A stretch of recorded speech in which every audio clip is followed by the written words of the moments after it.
Tuelekee katika makao ya SRC ambapo Tume ya Kuratibu Mishahara ya Wafanyikazi wa Umma imeandaa kikao na wanahabari kuhusiana na nyongeza mishahara ya wabunge, spika wa mabunge, mawaziri, rais na naibu wake. Mwenyekiti wa Tume ya SRC Lynn Mengich anahutubia wanahabari kwa sasa. Hebu tusikie kauli yao kuhusu nyongeza ya mishahara. On the public expenditure, particularly on wages and salaries. This discourse is consistent with SRC's mandate of ensuring affordability and fiscal sustainability of the public wage bill. SRC is also aware of media stories featured yesterday, the 2nd of July 2024, and today, the 3rd of July 2024, in a section of the media focusing on salary increases for members of parliament and other state officers. SRC takes this early opportunity to clarify that the salary increases for state officers has not been newly gazetted as referenced in the media. SRC set and published a gazette notice on 9th August 2023 as part of the third remuneration and benefits review cycle for state officers and other public officers that would be implemented over a 2-year period, 2023-2024 financial years and 2024-2025 financial year. This review came after a 2-year freeze on pay structures for the period 2021-22 financial year and 2022-2023 financial year on account of the impact of COVID-19 on the economy. The remaining 2 years would be implemented in 2 phases. The review cycle, which is an obligation pursuant to Section 11E of SRC Act, covers the entire public service, both state officers and other public officers. Within the context of affordability and fiscal sustainability, and pursuant to Article 230 of the Constitution of Kenya 2010. In view of the emerging fiscal constraints and the proposed budget cuts and existing contractual commitments, and in further consultation with stakeholders, including the National Treasury, SRC has reviewed the setting and advice of pay for the second phase of the implementation for 2024-2025 financial year. Therefore, in consultation with the National Treasury, SRC hereby freezes the upward review of salaries for all state officers and will review the advice for all other officers, taking into account the current realities of the economy, taking into account any contractual commitments, and reduced budget so as to ensure affordability and fiscal sustainability of the public wage bill. SRC has been conscious of the need to ensure prudent fiscal sustainability of the public wage bill and has consistently taken measures towards ensuring that public service operates within the prescribed affordability limits. Consequently, the wage bill has come down from 54.77% of revenue in 2020-21 to 46.64% in 2022-2023. The wage bill is expected to further decline to 35% of revenue by 2028. SRC welcomes the support from all quarters to join efforts towards the goal of achieving the 35% wage bill to revenue ratio. Thank you. So we shall now take questions that you may have.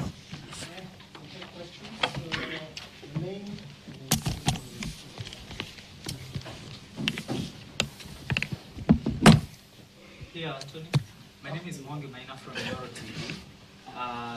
The gazettement that we had done in last year, and as you have exactly said, it was supposed to take effect in 2 phases.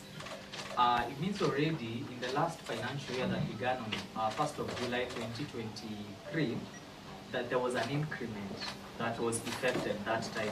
So what happens to that increment that state officers already received at that particular time? And then the second question, your commission, and particularly you as a chair, you have been coming under fire from the legislators, especially the MPs, when maybe you remove the sitting allowances and reduce their salaries.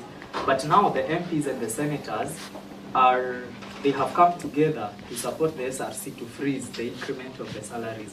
Do you believe that the MPs and all the legislators have taken the advantage of the situation in the country to support what SRC will be doing?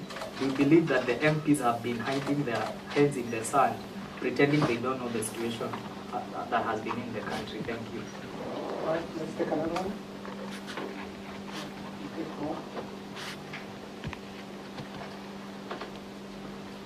Who's that?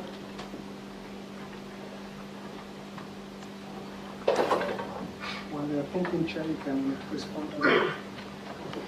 Okay, on the first one, you have asked what happens to the increase that was already implemented in the last financial year. As you rightly say, the implementation was in two phases, phase 1 and phase 2. Before any implementation, we consult with the National Treasury and it is budgeted accordingly.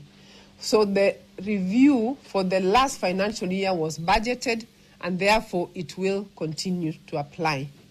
What is frozen is what would have been implemented in this financial year. But we are now taking into account the fiscal constraint and the budgetary cuts that you are all aware that the government has clearly stated that there will be budgetary cuts. So it will therefore impact what would have been implemented from 1st July this year. The second question you have asked is whether the MPs and senators are taking advantage of the situation because they are now rallying behind SRC and saying we support the freeze. As a commission, we support all stakeholders who are aligned with what we have always talked about. We have always talked about the wage bill needs to be reduced. We are cognizant that in the last one, especially today and even yesterday, a number of MPs have come out strongly to support the position that SRC has always taken. And they have indicated that they are actually supporting a freeze. So to that extent, we take into account such views. It is good for us. It is what we have always fought for. We've always asked the MPs and senators to be cognizant of the financial constraints. So as a commission, we are happy to hear that they are on board and that they will now work with us to actually ensure that we get to the 35% of wage bill to revenue ratio. Question. My name is Kenna from People Daily. Just wanted to know, in terms of figures, if you could give us the figures, how much the increase would have been, how many billions, in terms of figures, how many billions. And you said you talked to stakeholders.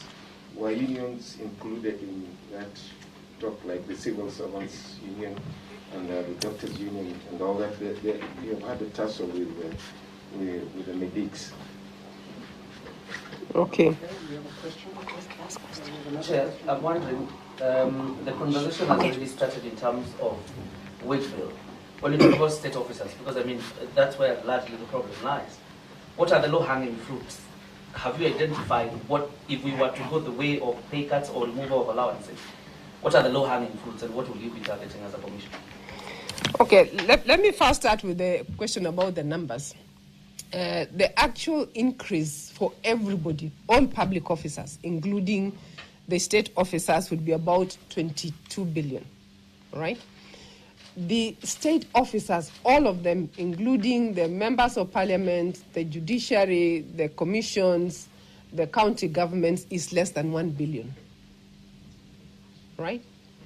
So out of the 22 state officers is only 860 million. It's less than 1 billion. So if you look at percentage of state officers to the entire wage bill, you can work out. So it is almost 1 divided by 22, right? So just to paint the context that state officers actually is a very small percentage, and Monyoncho can give us the percentage. As I answer the issue about the trade unions, what they involved. Now, you will notice that in my statement, I did say we will take into account any contractual commitments, because where there is an existing CBA, then obviously we cannot just say it will be frozen. So we have engaged the National Treasury in terms of funding, and it is clear that the country cannot afford the entire review as earlier proposed. However, we then must also take into account any contractual obligations, and therefore they will be engaged in the normal manner that is stated insofar as collective bargaining negotiations are concerned. Okay. Low-hanging fruits. Then there was the low-hanging. Yes, go ahead. Okay, you've asked about the low-hanging fruits. It was your question.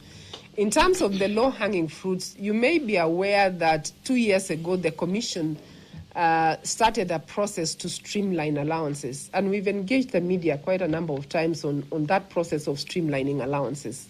And we faced implementation into 4 phases, right? The phase 1 of that implementation was about the allowances for state officers. And in that process, we abolished plenary sitting allowances, both at the National Assembly, which includes the Senate, and also at the county governments. In that same review, we also abolished the CAG grants for state officers who are enjoying a CAG grant.